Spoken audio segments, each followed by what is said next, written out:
Hey everyone, welcome back to my channel and welcome to the very first episode of what I've called Gin and Topic.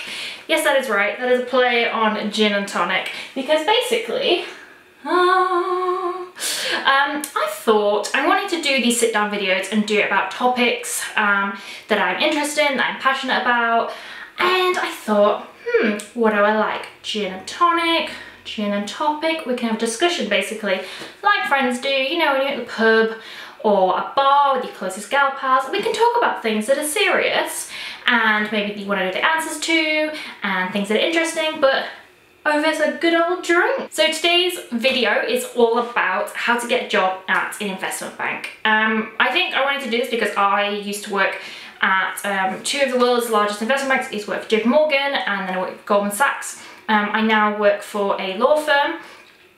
So I literally still work in a corporate environment. I work literally down the road from where I used to. I just don't work in finance anymore. But I kind of wanted to do this topic because I know so many people are like, oh my God, it must be so hard. And obviously there are, yeah, it's not like you can just walk in and it's super easy, but there's a lot of young people on YouTube. And if, you know, this is something that you're interested in and thinking, oh my God, how do I do this? Then I thought I would explain how I got my job at an investment bank and explain kind of the process to you, because it's not as scary as I think a lot of people think. It might be different in America because I've heard stories in America unless you come from like a wealthy family or have lots of connections, then it's a lot harder, I think. But in the UK, it's not like that. I mean, okay, back up a little bit. I think it's still a little bit like that in some of the smaller, more independent boutique banks and like brokerages and you know, that sort of thing. But for the big sort of like corporate JP Morgan, your Goldman Sachs, it's less like that. So what was my job, or what is my job, I should say, really, because you know I still work. So I work in technology. And what that means is, so I will do a video on my career, I guess, because it's been quite interesting. Like, it's gone up, like I've like had promotions and progressed up, but it's kind of done a little bit like this, that's why I think it's kind of interesting, because that's completely fine to do that. Like, I've kind of zigzagged a little bit. It's always kind of been around the same. It's not like I've done something completely like off trajectory, but I think it's good to know that you don't have to be like, whatever your first role is, you stick with that. But basically, I now work in program management within technology for a law firm. But I started off, so it's interesting, I actually started as an application developer at JP Morgan, and then went on to do project management within technology for JP Morgan and then for Goldman Sachs. So that's kind of a little bit, so I did it for, well, when I was an application developer and with project management, I was in front office tech. So I'm not a banker. You know, I don't work in investment banking as the actual function. I'm not a trader, so I actually work in technology. So one of my roles as an application developer was to develop some of those platforms that the traders and bankers use. Okay, so I'm going to break it down to the different sort of like steps to getting the job. I'm kind of going to talk about how to get a job, like your foot in the door, and then beyond that, that can be a separate video if you want to talk about like what I've done, how I've navigated my career path, etc. But these are very much like how to get like in there. So okay, let's start with university. So I'm not actually starting before university because I actually learned that it's not really that important. I think as long as you get good grades, I think actually the A-levels and GCSEs you do are slightly less important, and I wish I'd kind of known that when I was going through that, because I picked super hard ones, and actually I would have loved to have done something like art, and I think that actually a GCSE would have been completely fine. Anyway, so what did I do at university? So I didn't do anything finance related except one accountancy module.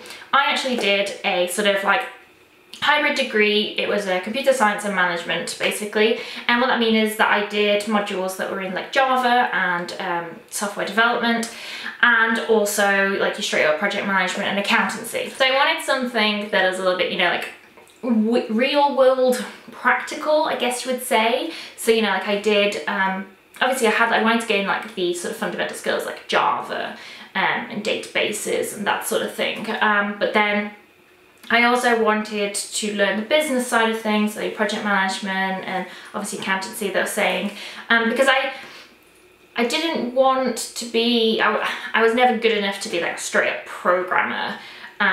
So I wanted that sort of like mixture of both, because I really wanted to work within the business to make sort of like decisions and strategy sort of decisions about where technology was going to shape a company and where it's going to take it next. Now, I think it's important to know when it comes to degrees and working for a bank, you don't have to have like a degree in like finance to go work in finance. Obviously, it massively helps. And same with tech. If you have a degree that is tech related, then that obviously is going to massively help you. But it is good to know that you don't have to have that exact degree. It's not like if you don't have it, you can't get in. That's not true. So on my grad scheme, I remember there was a guy who sat opposite me, and he was on the tech grad scheme like me, and he had a degree in physics. And actually, funny enough, I went on his LinkedIn. Oh, kind of stalking. I went on his LinkedIn the other day, and I think now he's doing like a PhD in like theoretical or quantum physics, something like crazy like that. So obviously he decided to go back to university. But what I'm trying to say is that don't worry if, you know, you're at university now and you're like, oh my god, I don't do, you know, I've got a degree, you know, I'm doing physics, for example, but actually I think I want to go work in a bank, like go work in a city. Absolutely fine, honestly. The things though that they probably won't take, or that I know they won't take, is stuff, you know, like art and, you know, like your social sciences and things like that. They do kind of look for your more, and I hate to say this, but like straight academic stuff. So I'm not saying obviously that art isn't like as serious. I'm just trying to say those kind of degrees that are considered your typical academic ones rather than your like creative ones. The only sort of requirements in that sense then from a university perspective is that you get a 2-1 or above. If you get a 2-2 or below, there's no chance you're getting in. I remember when I got offered the job, it was on the condition that I got a 2-1. Even though I'd been offered the job, if I'd got a 2-2, they'd retract it. Now, let's talk about the next thing that you will need to have to get into an investment bank after university. So you will need an internship, some kind of internship experience. So I didn't actually do an internship at a bank.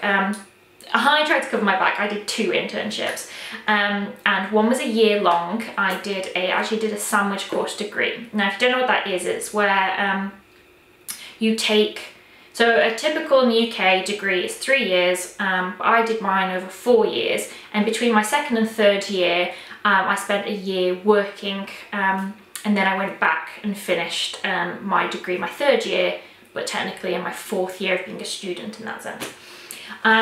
So I did my first one, my first internship for a year, and I worked at the Home Office. And so yeah, I worked down in Westminster, and I worked in technology there. So I actually worked in service management, which was probably one of the most stressful things I have done. So I worked like in incident management for VIPs, which what that means is, so for example, Theresa May at the time was the Home Secretary when I worked there. Obviously now she's Prime Minister, and so for example she was one of our VIPs, and other top ministers were considered VIPs. And what that means is that it was my job to fix their tech. Now, I don't mean literally fix it, we had engineers, but it was my job to coordinate getting that fixed. From the minute it was known that something was wrong to finding a solution. And I'm not even joking, it was one of the most stressful things ever, and getting yelled at by everyone. So yeah, that was my first internship. And I was 19 years old when I moved down to London on my own, moved in with a house of random people I never met before. And yeah, then I went to go work for a year in London, and it was one of the biggest changes ever, then going from paying rent and, you know, bills and being on my own, a little bit like, oh my god, what is going on? I do want to say actually though, also in like corporate internships, you get paid. Okay, most of the time. I'm sure there are some that you don't, but unlike sort of more creative ones like journalism and advertising and media, where you don't get paid usually, in the corporate ones you do. So again, it doesn't matter if you're not from a wealthy family or a well-connected family, because for example, my parents wouldn't have been able to support me for that year to go live and work in London. That's just not possible. So it is good that you do get paid. You don't get paid much. I got paid £15,000 for that year, and that had to cover everything, obviously being on my own in London, and £15,000 to rent somewhere in London is not a lot, but make it work. Then my second internship, I then did immediately after I started a 6-week summer internship at KPMG. And again, I worked in technology as a management consultant. Having those two names on my CV, like going into my first proper job, like graduate job, was, you know, if someone's gonna rock up to a bank with, I waitressed at, you know, my local pub, and I did a Saturday job at B&Q, versus I worked for the Home Office and I worked for KPMG, like this one's obviously gonna outweigh that one. And also that it shows that you can work in those fast-paced corporate environments. Like obviously waitressing has its perks, but they're just completely two different things. And I was saying, like at the Home Office, I was dealing with top ministers and some really serious, scary people, you know, who like, get stuff done now. And, you know, it shows that you can do that. Now, I do want to actually talk about how I got those internships, because that is important. The internship application for those sort of like big corporate companies is very much, it's like when you go for the grad scheme jobs.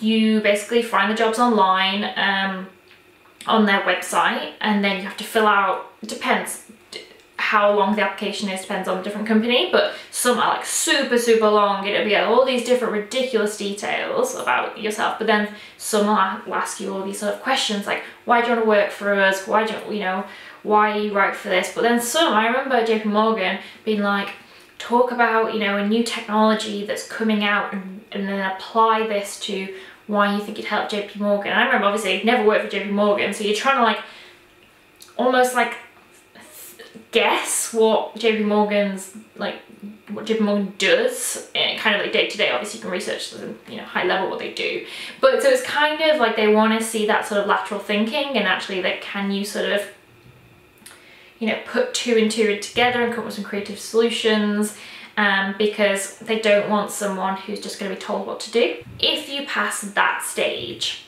you will then usually be asked to do some online tests. Now those online tests, it can range, the one they always do is a numerical test.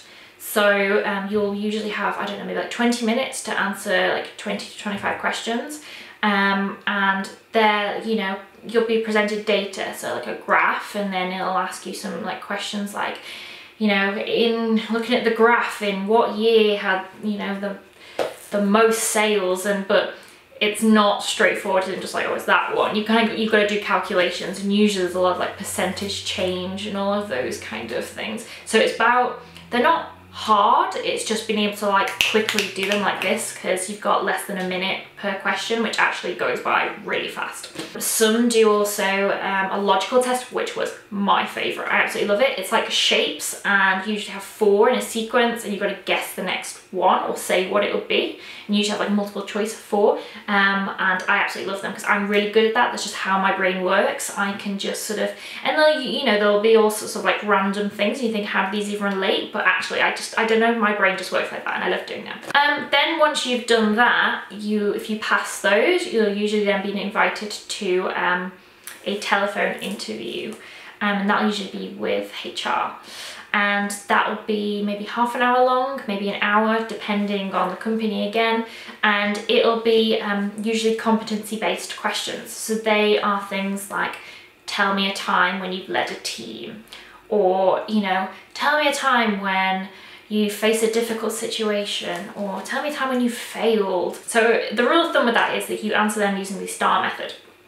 So that is the situation, the task, and I just hit myself, the action and the result. So if you structure your answer like that, then you're usually golden, because they're literally just looking for, they have like set criteria, and they'll mark you on a scale of 1 to 5 at how you've done and answered those, and then if you score enough points basically over all the questions, then you usually progress. It's pretty simple like that. And then if you pass that, you usually then go on to an assessment day, and that's usually, well, sometimes it's half a day, but usually a whole day, where you'll do, you'll have a couple of interviews with different, like, could be partners or, you know, senior managers, or maybe HR again, depending. And then you usually do some tasks like group activities. So you'll be given, say, like half an hour for you in a group to come up with a solution to, say, a problem that's laid out. And there'll literally be like a panel of people just like sat there watching you making notes, which is kind of a bit unnerving. You usually do that, and then you might have to do a presentation. So they might either in the morning say you've got this presentation in the afternoon, like prepare for it, or it could be something they've sent over, you know, a week before. I had one like that, and I had to present sort of 3 new ideas I thought would help the business and that sort of thing. So yeah, and then obviously if you pass that, then you have the internship, and it's quite a long process. But that's good because, again, it's not based on, you know, mummy and daddy know, you know, so-and-so, or mummy and daddy play, you know, tennis with the partner down the road or whatever, you know. Although it's interesting to note that when I was at KPMG, that's actually kind of what happened. So I remember on my very last day, we had a review session with HR, and kind of find out that on my like subsection of the internship, so like management consultancy within technology, so I think there's about 25 of us, only 4 of us got our job through that process. The other 19 literally got it because they knew somebody, or, you know, like I live next door to whatever, and they got them an internship. And it really, really frustrated me at first. I felt really annoyed. I was just like, this is so unfair, because, you know, my parents don't know anybody. It's not like that, you know, from Warrington, you know, and I've worked really, really hard to get here, and then you're just waltzing in because you just happen to be born into, you know, more well-to-do family. It really pissed me off, that. But actually, kind of thinking about it, it made me realise that actually I've worked really, really hard, and I should be super proud that I've got to this point on my own without having to rely on, you know, mummy and daddy. So again, bear in mind that you are gonna have, especially working in the city, you're gonna get nepotism. It's just a fact of life.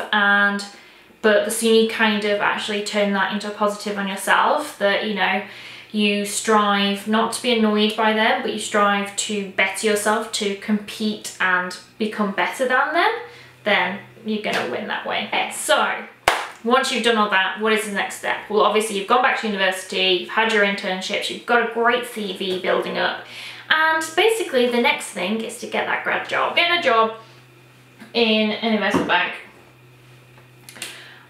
The best and easiest way to get in is through a grad scheme. Now, a grad scheme here in the UK is where companies have jobs that are for new graduates. They know you don't have any previous experience. You know, you see all these memes on the internet that are literally like, you know, oh, they want, you know, a new graduate with 10 years experience, and, you know, all these funny kind of things. Well, those grad schemes are actually aimed at people who don't have previous experience, except internships. But what I mean by it is that they know that you're fresh out of university and don't have any like experience post-university. Now, when I was applying for the banks, one of the best things you can do is, again, go meet the banks. Go see them, usually on campus. You will get the like representatives, HR, coming on campus. Go schedule appointments with them, get their name, drop them an email, just get on their radar. It is, again, like, as much as I'm saying it's not about who you know, but it is in a sense of just make sure they know who you are.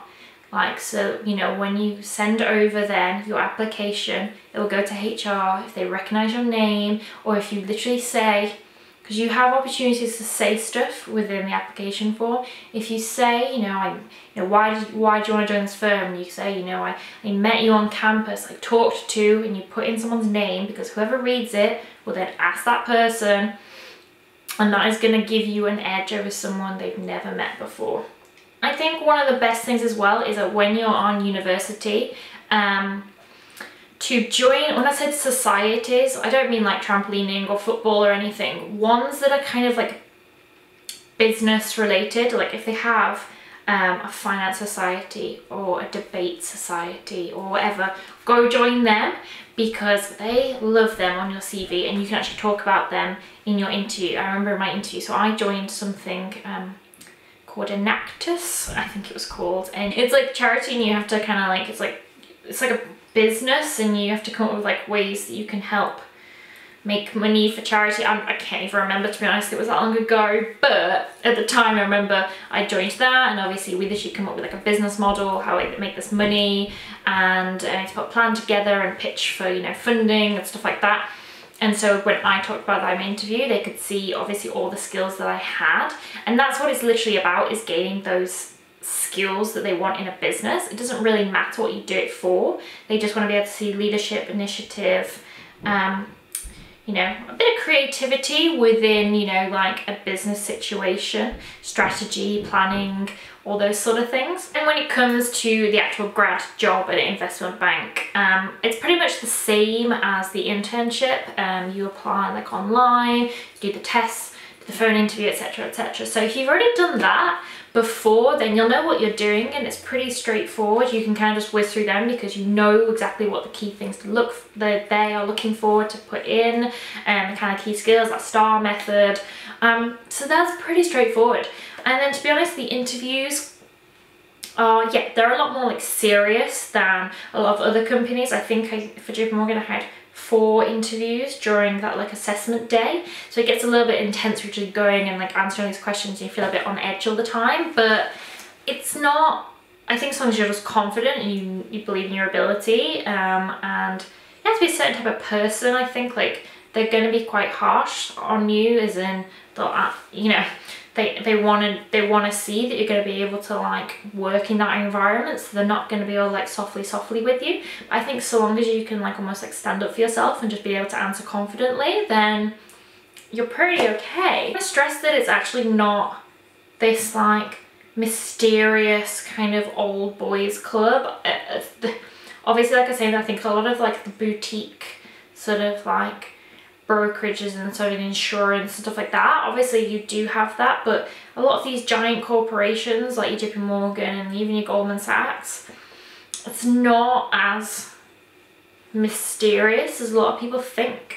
So yeah, that's kind of how I got my job at J.P. Morgan. And then obviously once I was on the grad scheme, that then led me to then have other jobs, and then obviously then move on to Goldman Sachs later on. And I can kind of, if you want, I can make another video explaining more of my sort of personal journey through my career working in the city, what I've done and where I've been and kind of decisions that I've made. But I kind of hoped that this video is kind of just, answered some questions you might have about how to actually get a foot in the door in an investment bank, and kind of some of the things that you need to do if you're sort of just starting out, sort of university, or thinking about what you want to do in the future, or if you think you might want to go work for a bank. It's really not as scary as I think people think, and but I think for me it was one of the best decisions that I made. And I've had a really interesting career, and I'm only 25, but I've got some stories to tell, and I think working in a bank, it can be fun. Obviously I'm not gonna lie, it's super stressful at times, but yeah, it's really not as mysterious as I think people think. So I just want to say, if you're at university now and you're thinking about it, then go for it. That it's not too late. It really isn't. I just want to make that clear. I think when I was younger, I was really panicked, or from a really young age, being like, oh my god, am I making the right decision? If I don't make this crucial decision right now at the age of 16, this will change my life forever. No, it won't. No, it won't. You have time, guys, and I think that's really important, because I think we're getting stressed younger and younger and putting pressure on ourselves. Obviously, think about what you want to do now, but don't think that, you know, if you make one decision, it will change the rest of your life. It won't. So I hope that helped you, and I hope you really enjoyed this video and this, you know, and some questions. And obviously if you liked this video, please give it a thumbs up. And if you want to see any more, please subscribe. So anyway, leave a comment below if there's any other questions that maybe I skipped over, you know, that I didn't answer, then I'll answer them if you put a question down below. And I will speak to you very soon, guys. Bye.